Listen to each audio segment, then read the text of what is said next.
you can generally do everything that you want to do if you put your mind to it.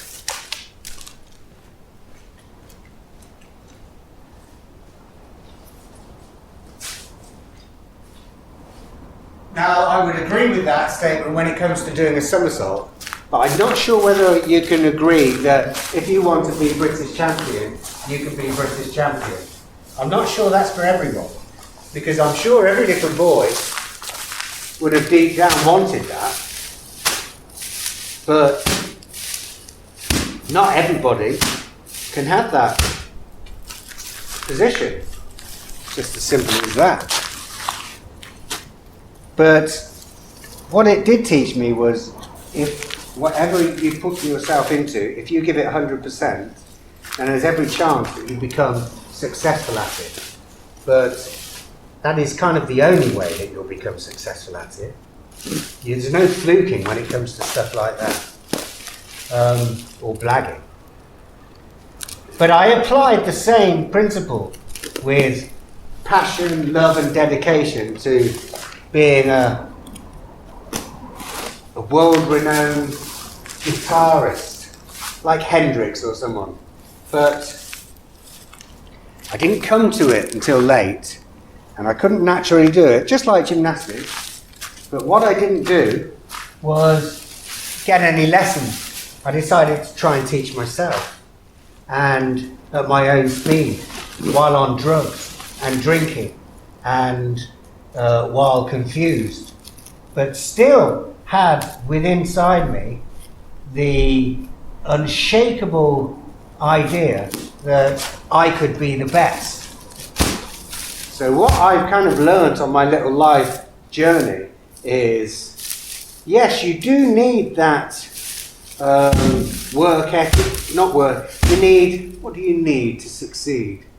Yeah, not just the win in the game is going to give you the results you're looking for. I know that because I've been trying to be a musician and not really improving for nearly 30, well, since I was 19, and I'm now 56. You do the math.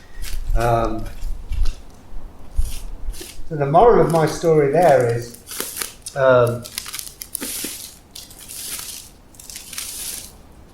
there is no moral. You can't be everything you want to be. I might have peaked early when I was younger. It sort of stood me, my philosophy towards work and trying hard always works in the work arena.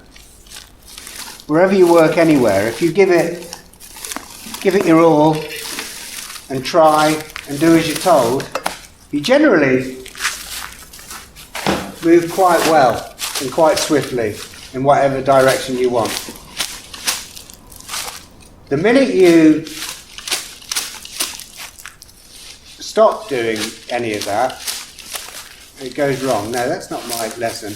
My lesson is from the gymnastics. That was a complete surprise. It was down to me showing up and trying to do as I'm told. But more importantly, it was about my mum taking me there and financing it. And it was about Roger going to work and fulfilling his ambition of building a team. And I was just one of the players that benefited from all of their hard work. And I thought I could transfer, because my ego believed that it was me that had done it. And so for the rest of my life, I kind of walked through it with my shoulders back and my head held high, knowing that I can achieve everything. But the actual reality is that kind of self-assured, big-headed approach didn't achieve anything.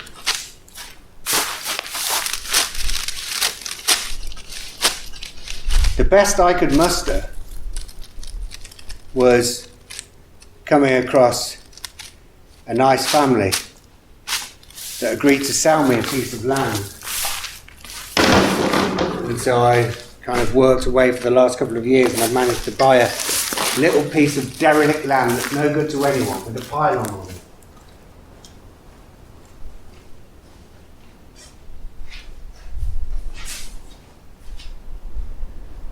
But if push came to shove now,